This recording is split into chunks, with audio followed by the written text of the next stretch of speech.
Iba't ibang ahensya ng pamahalaan at pribadong sektor naghatid ng serbisyo sa mga magasaka at kanilang pamilya sa Hacienda Luisita sa Tarlac.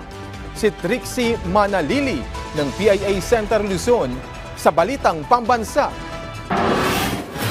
Lubos na pasasalamat ang ipinaabot ng magsasakang si Augusto Candelaria matapos makatanggap ng libreng konsultasyon at gamot para sa kanyang high blood pressure. Malaki po tulong ito dahil kung wala ka pera, paano ang makakagamot sa libreng gamutan. Kaya nagpapasalamat po ako sa gamot na natin.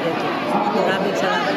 Isa lamang si Candelaria sa mga benepisyaryo ng inisyatibo ng Situational Awareness and Knowledge Management Cluster ng Central Luzon Regional Task Force to End Local Communist Armed Conflict sa pakikipagtulungan sa Provincial Government of Tarlac, Aboitiz at JVP Bread King Corporation. Ayon kay 3rd Mechanized Infantry Battalion Commander Lieutenant Colonel Ryan Villar, layunin ng naturang aktibidad na mag-abot ng tulong at tugunan ng pangangailangan ng mga residente sa Barangay Balete. Ma'am, itong serbisyo caravan na inorganisa po ng kasundaluhan kasama yung iba't ibang ahensya ng gobyerno sa lalawigan ng Tarlac at sa Central Luzon ay naglalayon na ilapit yung mga serbisyo ng gobyerno sa ating mga kababayan dito sa gawin ng Hacienda Luisita, ma'am. Kabilang sa mga inilapit na programa ang job fair, libreng medical at dental check-up, libreng legal consultation, bakuna, gamot, bigas, grocery packs at iba pa.